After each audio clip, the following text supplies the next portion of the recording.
오늘 우리가 이제 살펴볼 이 말씀은 민수기 28장 말씀입니다. 28장 말씀은 40년의 긴 광야 생활을 마치고 드디어 약속의 땅 가나안을 목전에 둔 이스라엘 백성들에게 주어지는 말씀입니다.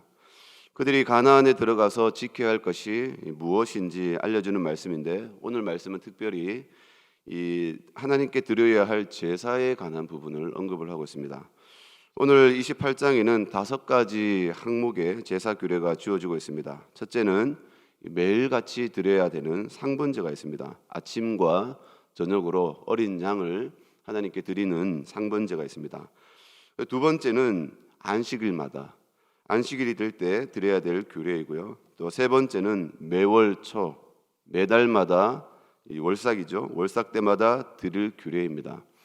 네 번째는 유월절 때, 이제 매 1년마다죠. 유월절 때 드릴 제사 규례이고, 다섯 번째가 77절이라고 해서 이것도 1년마다 드리는 절기에 대한 규례가 주어지고 있습니다.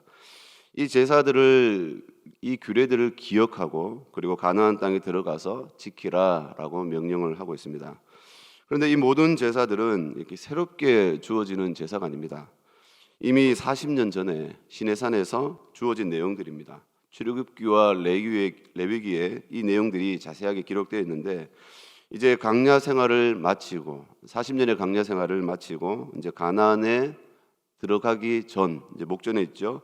들어갈 이스라엘 백성들을 향해서 다시 반복해서 알려주시는 말씀입니다. 그래서 지금 주어지는 말씀은 출애굽 1세대에게 주어지는 말씀이 아닙니다. 출애굽 1세대는 광야 40년의 여정 속에서 하나둘 죽으면서 결국 이 가나안 땅을 밟지 못하고 광야에서 모두 생을 마치게 됩니다. 하지만 그들의 뒤를 이어나서 이어지는 세대가 있죠. 이스라엘 2세대. 이 세대가 살아서 약속의 땅 가나안 땅에 들어갈 준비가 되어 있는 겁니다. 그렇기 때문에 그들이 가나안 땅에 들어가서 지킬 규례, 그것이 무엇인지, 또 어떻게 살아야 할 것인지를 알려주고 있는 말씀입니다. 그래서 오늘 말씀은 이스라엘 2세대에게 주어진 말씀이죠. 오늘 우리가 교회 학교 아이들을 보면서 또 쓰는 말이 자주 있지 않습니까? 다음 세대, 다음 세대, 이런 말을 많이 합니다. 부모의 신앙을 이어받을 자녀들을 향해서 다음 세대라고 이제 우리가 읽었죠. 그것처럼 오늘 말씀도 다음 세대에게 주어지는 말씀이라고 할 수 있습니다. 오늘 28장은 그런 세대를 향해서 먼저 가르쳐주는 말씀인데, 그 첫 번째 규례가 제사 제도에 대해서, 또 절기에 대해서 먼저 알려주고 있다는 겁니다. 왜 하나님께서 잔인하게 보이는, 그리고 또 번거롭고 까다롭게 느껴지는 제사 제도를 먼저 알려주고 있을까? 그것은 이스라엘 백성들이 적과 꿀이 흐르는 땅에 들어가서 살게 될 때에 항상 하나님을 섬기면서 그분과 교제하는 일이 가장 귀하고 또 중요한 삶의 원리라는 것을 일깨워주기 위함이라는 겁니다. 왜냐하면 하나님은 복과 은혜의 근원이시기 때문에 하나님과의 관계를 등한히 하거나 소홀히 하게 되면 아무리 가나안의 풍요를 누린다 할지라도, 번영을 누린다 해도 모래 위에 집을 짓는 것처럼 불안한 삶을 살게 될 것이고, 반대로 하나님을 가까이 하는 삶이 번거롭고 까다롭게 느껴진다고 해도 그것이 지혜로운 삶이라는 것입니다. 이것이 복잡한 삶을 바르게 풀어가는 중요한 신앙의 원리가 된다는 겁니다. 그래서 하나님의 백성들은 첫째도 둘째도 하나님 중심의 삶을 살아야 한다는 것입니다. 이것이 삶을 열어가는 중요한 인생의 원리가 된다는 겁니다. 하나님이 눈에 보이지 않고 때로는 응답이 더딘 것처럼 보이고, 그리고 세상은 하나님이 없는 것처럼 무법천지인 것처럼 보여지고, 그래도 하나님은 역사의 주관자가 되시고 또 모든 만물의 주관자가 되시기 때문에, 그럼에도 불구하고 하나님의 백성들은 하나님을 경외하고 순종하는 법을 배워야 한다는 겁니다. 왜 그렇습니까? 역대상 29장 11절에서 13절 말씀해 보니까 다윗이 말년에 하나님 앞에 고백합니다. 여호와여, 위대하심과 권능과 영광과 승리와 위엄이 다 주께 속하여 싸우니 천지에 있는 것이 다 주의 것이로소이다. 여호와여, 주권도 주께 속하여 싸우니 주는 높으사 만물의 머리심이니이다. 부와 기가 주께로 말미암고 또 주는 만물의 주제가 되사 손에 권세와 능력이 있사오니 모든 사람을 크게 하심과 강하게 하심이 주의 손에 있나이다. 우리 하나님이여, 이제 우리가 주께 감사하오며 주의 영화로운 이름을 찬양하나이다. 아멘. 인생의 성공은 누구에게 있습니까? 하나님께 있음을 보여주는 말씀입니다. 하나님을 경외하는 삶이 미련한 것처럼 보이고, 그리고 또 바보같이 보이지만 오히려 하나님을 경외하는 삶이 지혜로운 삶이다라고 알려주고 있습니다. 그래서 우리는 28장 말씀을 보면서 하나님께 예배하고 또 그의 법에 순종하는 법을 배우고 또 삶의 우선순위를 하나님께 드리는 삶을 우리가 살아서 하나님께서 주시는 은혜의 복을 누리는 삶을 살아갈 수 있어야겠습니다. 우리의 삶에 비록 영적인 전쟁이 처절하게 펼쳐지고 또 불신의 싸움이 늘 우리의 삶 속에 있지 않습니까? 그렇다 할지라도 그 가운데에서 세상 한 발자국, 하나님 한 발자국 왔다 갔다 하면서 우리가 방황할 때가 있는데, 하나님 중심의 삶을 잃어버리지 말고 믿음으로 하나님께 예배하면서 하나님 중심의 삶을 세워갈 수 있어야 하겠습니다. 이것이 가나안 땅에서의 첫 세술입니다. 그리고 어렵고 힘든 삶을 풀어나가는 열쇠가 된다는 겁니다. 그런 맥락에서 오늘 말씀에는 5가지 제사가 시간대 순으로 이제 제시되고 있습니다. 매일마다 드려야 할 상번제가 나오고, 그리고 다음은 안식일마다 드려야 할 제사가 나오고, 또 다음은 매월이죠. 매월 첫일 월삭 때 드려야 할 제사가 나옵니다. 그리고 다음은 매해 유월절마다 드릴 제사가 나오고, 그리고 또 매해 드릴 칠칠절 제사가 나옵니다. 이 지금 나열한 순서를 보면 순차적으로 하나씩 소개되고 있는 것을 보게 됩니다. 매일 아침과 저녁으로 드릴 상번제 매일마다 드려야 됩니다. 매일마다 어린 양 2마리를 가지고 한 마리는 아침에, 한 마리는 해질 때에 그렇게 드리는 상번제를 얘기하고 있습니다. 이것은 그냥 계속 드리는 겁니다. 매일마다. 그리고 매 7일 안식일이죠. 안식일은 상번제 위에 추가로 해서 또 드리게 됩니다. 그때 드릴 안식일 제사, 또 매월마다 드리는 월삭 제사, 그리고 해마다 드리는 유월절 제사, 그리고 또 마지막 5번째가 절기 때마다 해마다 드리는 절기 제사를 순차적으로 77절이죠. 보여주고 있습니다. 그러니까 매일매일 모든 순간순간마다 잠시라도 하나님을 잊지 않도록 철저히 하나님 중심의 삶을 살도록 부르시고 있는 것을 보여주고 있습니다. 이처럼 하나님의 백성들은 잠시라도 하나님을 잊고 살 수 있는 존재가 아니라는 것을 보여주는 말씀입니다. 뿐만 아니라 하나님의 간섭과 주권 속에 있는 존재라고 하는 사실을 같이 보여주고 있는 말씀입니다. 그렇기 때문에 사람이 매일매일 숨을 쉬지 않으면 살 수 없는 것처럼, 그리고 물고기가 물을 떠나서 살 수 없는 것처럼, 하나님의 백성들은 잠시라도 하나님을 떠나서 살 수 없는 자들이라는 사실을 보여주고 있는 말씀입니다. 하나님의 성도들은, 백성들은 하나님께 깊이 생명의 줄이 연결되어 있기 때문에 하나님께서 주시는 은혜와 복을 사모하는 자들이고, 또 하나님께서 공급해 주시는 힘과 지혜로 사는 자들입니다. 그래서 성경에 보면 목마른 사슴이 그 물을 찾듯이 헤매이듯이 하나님의 백성들도 하나님을 떠나서 살 수 없는 존재, 헐떡일 수밖에 없고, 하나님의 품을 떠나서 도저히 숨 쉴 수 없는 그런 영혼의 그 사로잡힘, 하나님과 깊이 생명이 연결되어 있는 그런 존재인 것을 보여주고 있습니다. 그래서 때로는 하나님의 백성들이 세상에서 미련하게 보인다 해도 하나님께서 붙드시는 자들이고, 또 하나님께서 책임져 주시는 자들이다라는 것을 보여주고 있습니다. 그러므로 하나님을 경외하는 삶을 살아야 합니다. 그리고 불안한 삶의 연속 가운데서도 하나님께 어떻게 해야 되겠습니까?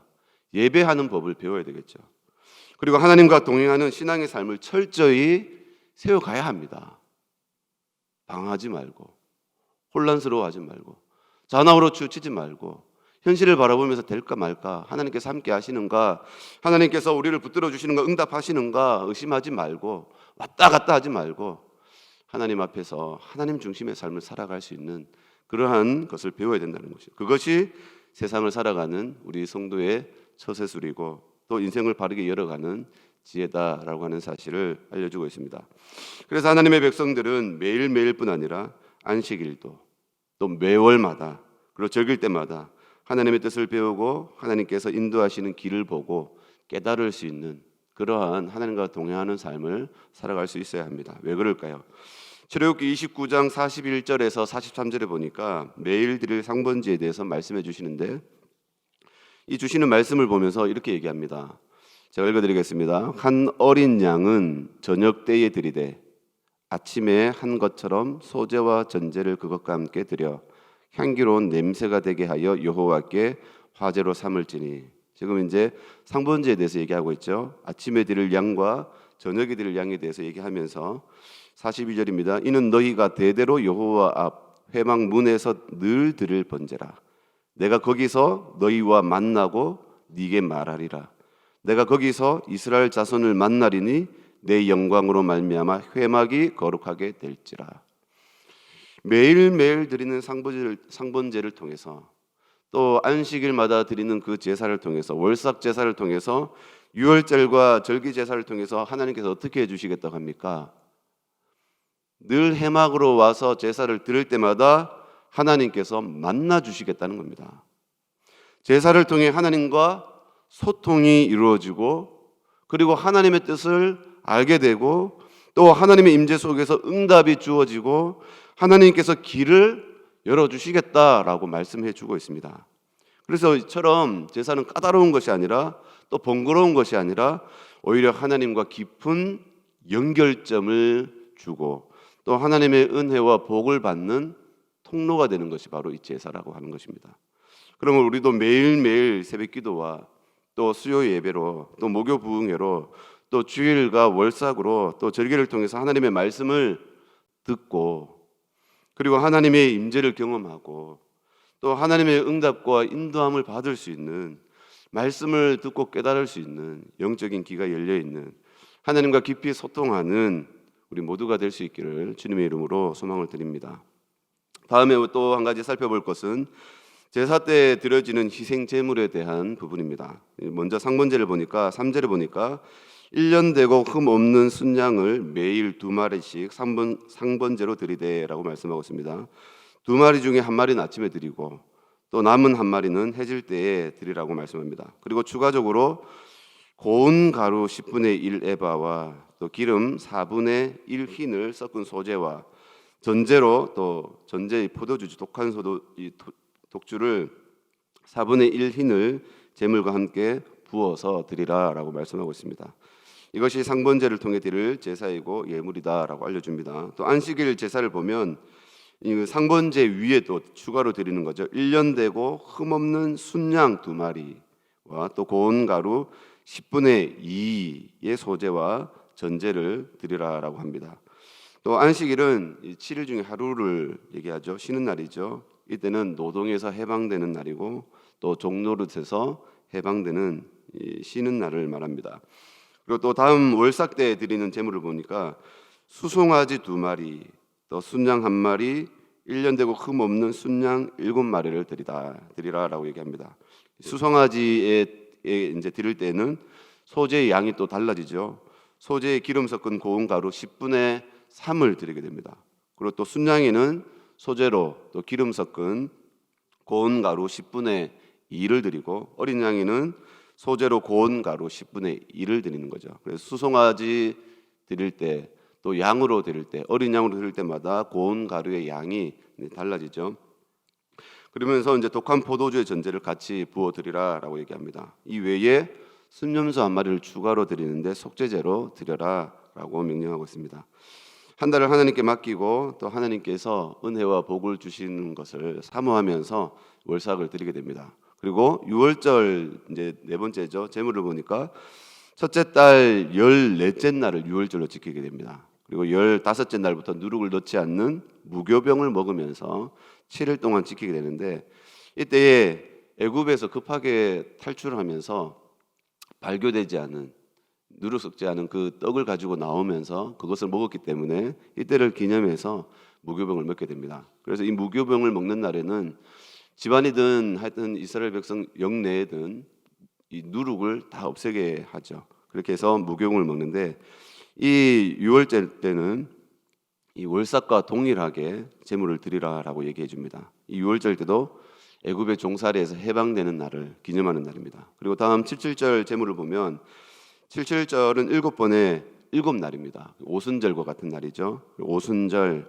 초실절, 맥주절로 이렇게 쓰이는 말인데 이때는 처음 익은 열매를 드리는 날입니다. 그래서 처음 열매를 추수할 때에 첫 열매를 하나님 앞에 바칠 때 이 무교절로부터 50일이 지날 때 그때에 지키는 절기입니다. 이때의 제물도 월삭과 유월절의 제물과 동일하게 그렇게 언급이 되고 있습니다.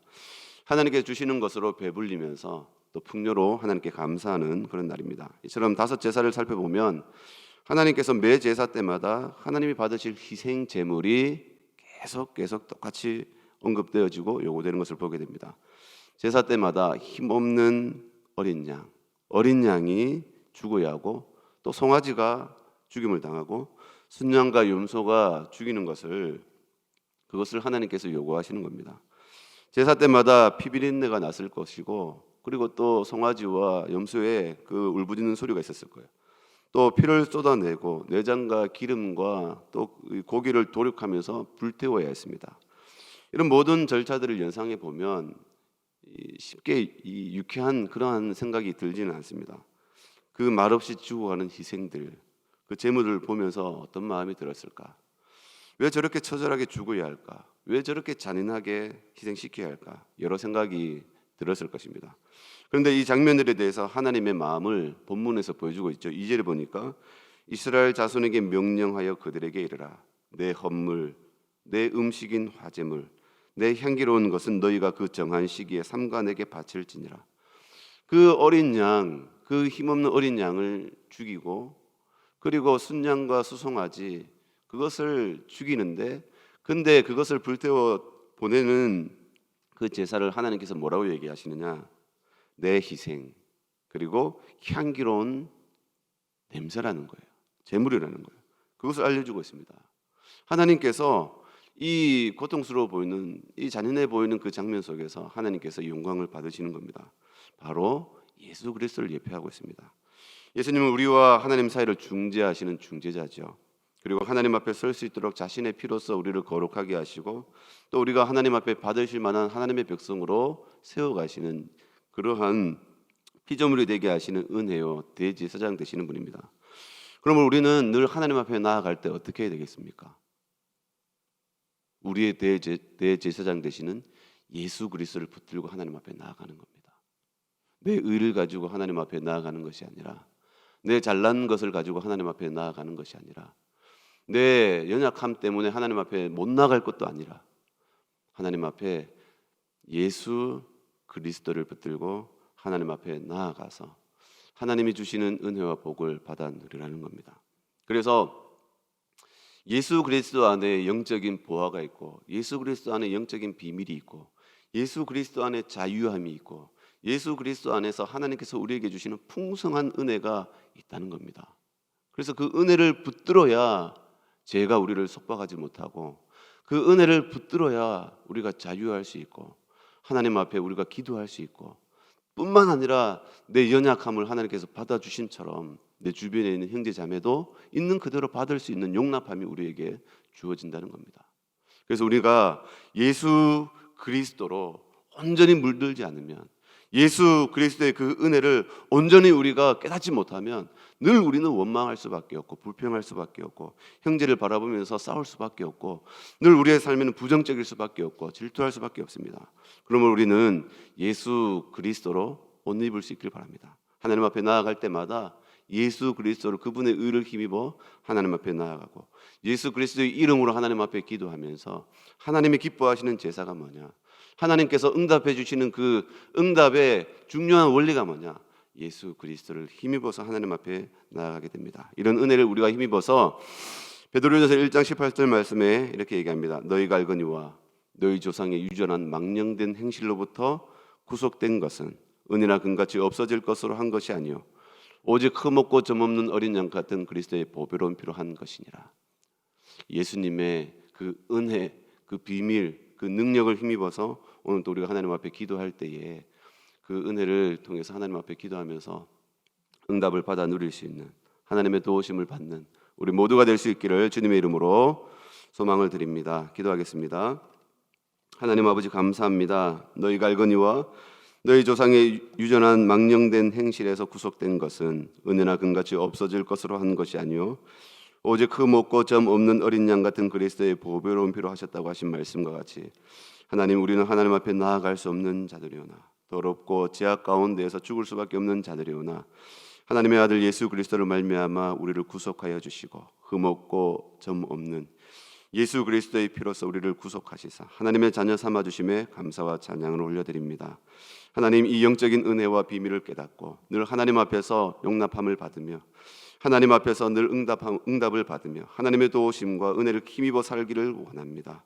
주님 또한 우리에게 그리스도 안에서 약속하신 성령의 충만함을 부어주셔서 하나님, 그 은혜 가운데에서 기뻐함과 감사함으로 또 우리에게 주어진 삶을 힘있게 살게 하여 주시옵소서. 우리 속에 쓴뿌리와 못된 죄악들이 예수 그리스도의 피로서 하나님 깨끗게 하여 주시고, 하나님 쓴뿌리를 뽑아주셔서 늘 하나님 앞에서 감사함으로 늘 기도할 때마다 하나님 자유함 있게 하여 주시고 응답이 우리에게 있게 하여 주시옵소서. 하나님께 감사드리오며 거룩하신 예수님의 이름으로 기도드리옵나이다. 아멘.